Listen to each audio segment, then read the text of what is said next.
তখন বললেন যে ওই শিশুর বুকের দিকে তীর নিক্ষেপ করো।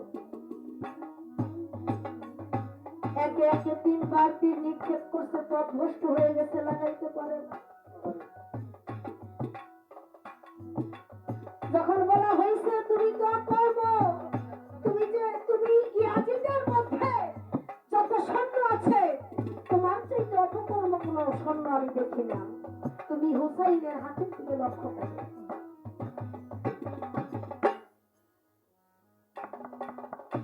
হাদিসে প্রমাণ করে যে তীরটা আলী আসগরের বুকে লেগেছিল সেটা নাকি আরবের ভিতরে বড় বড় ভয়ানক পশুদের প্রতি নিক্ষেপ করা হলো।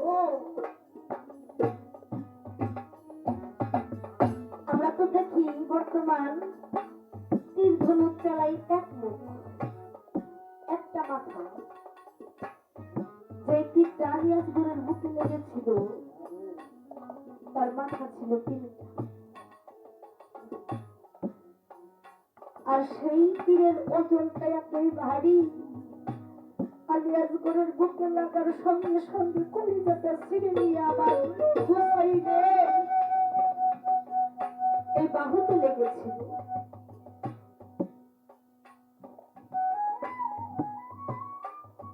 তবে আল্লাহর কসম খেয়ে বলছি, কারবালার জমিনে এমন কোন বাপের মনে জন্ম হয় নাই যে নবীর বংশকে তিনি ধ্বংস করবেন।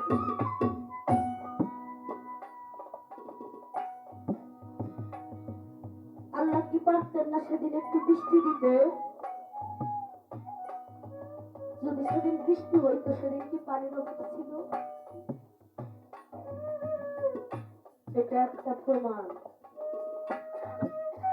আজকে সেদিন যদি ইয়াজিদকে হারাইয়া আমার হুসাইন জিতত, মানে এরকম জিতত, যুদ্ধে জিতত, তাইলে আজকে তো হুসাইনি মুসলমানকে ইয়াজিদ মুসলমান আমরা চিনতে পারতাম, আমরা বুঝতে পারতাম যে আমরা সঠিক পথে যাচ্ছি না বিপদে যাচ্ছি।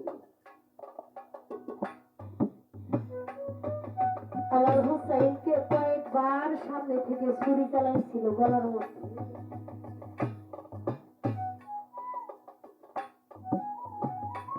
কাটতে পারে না। আমার হুসাইন নিজে কয় তুমি পৃষ্ঠ দেশ থেকে আমার গর্দান কাটো, না হলে কাটতে পারবো না।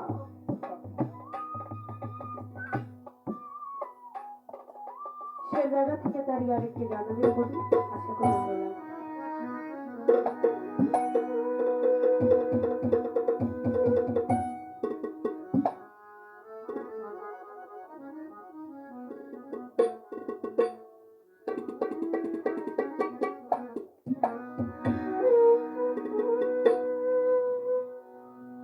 তোমরা গিয়া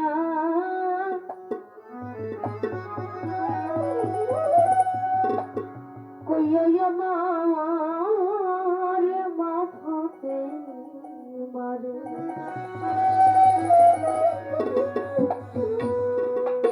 বাঁচাইতে পারিলাম না